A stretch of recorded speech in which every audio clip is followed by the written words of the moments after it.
Congratulations. You're a Greenland shark, nature's equivalent of a damp, ancient mattress that somehow learned to swim. You've just been born somewhere between Greenland and, oh God, it's cold. No one celebrated. Not even your mom. She literally swam away. You'll spend the next few centuries in a world where daylight is optional, warmth is theoretical, and your best personality trait is existing very slowly.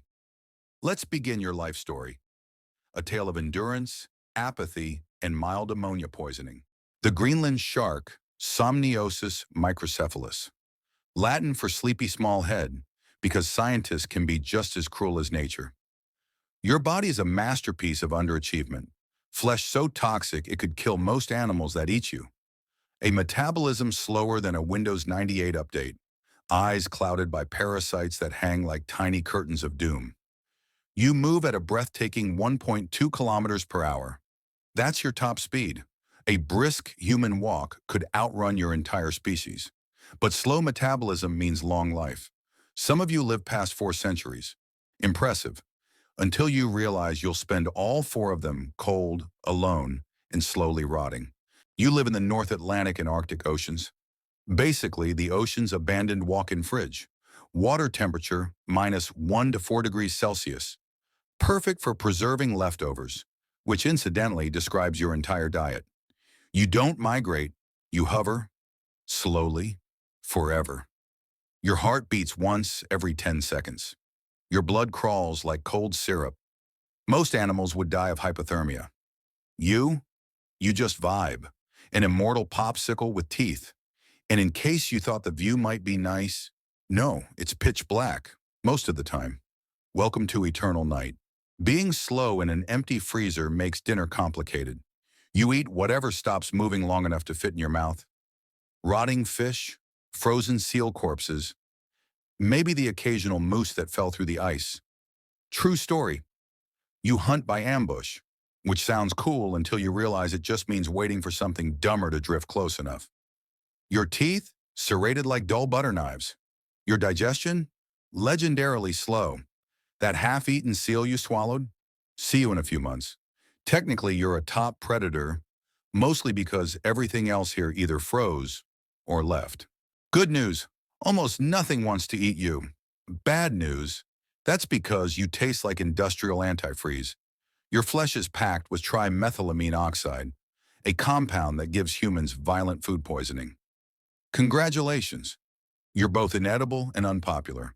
Orcas could attack you, but rarely bother. You're the ocean's equivalent of expired leftovers.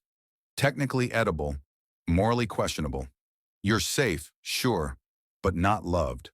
Less apex predator, more co-worker no one wants to sit next to. Your only real flex? Longevity. You might live longer than any other vertebrate on Earth, up to 5 centuries. Sounds cool, right? Until you realize time means nothing when every day looks exactly the same. You'll see empires rise and fall, the ocean warm, and the silence fade into the noise of ships and sonar. Your eyes, blind from parasites, will watch it all in slow motion. Immortality sounds glamorous. In practice, it's 500 years of mild hypothermia and quiet regret. At least you'll never have to remember birthdays. Eventually, even you start to wonder about love, or at least basic reproduction.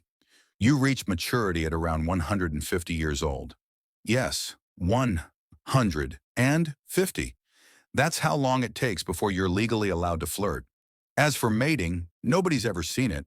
Not because you're shy, but because you move slower than most camera batteries. Females may carry embryos for years, maybe decades. It's less romance, more paperwork between 2 floating fossils.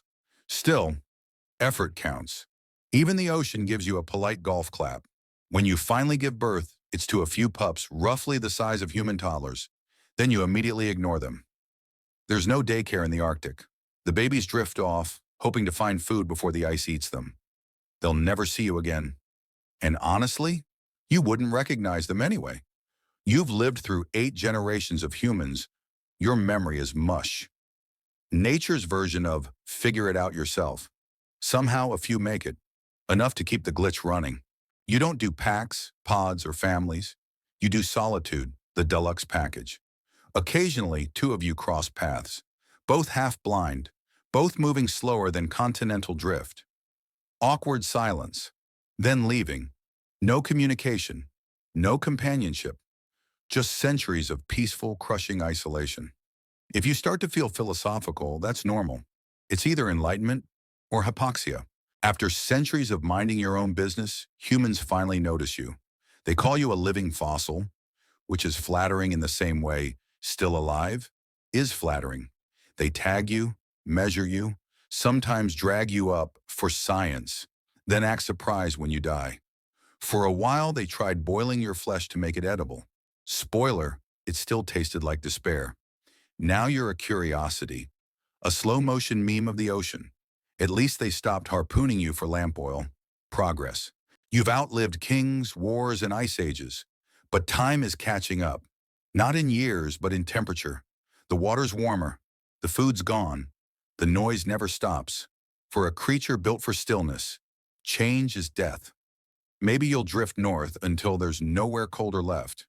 Maybe you'll just stop, quietly, like you lived. If immortality has a punchline, this is it. Outlasting the world, only to watch it dissolve. And so ends the saga of the Greenland shark, the ocean's slowest tragedy. You never ruled the seas, you never shone with beauty or speed. You just persisted, patiently, indifferently, for 5 centuries. Maybe that's the point. Maybe survival isn't about glory, just showing up, doing nothing spectacular, and somehow outlasting everything else. Or maybe evolution just glitched and forgot to turn you off.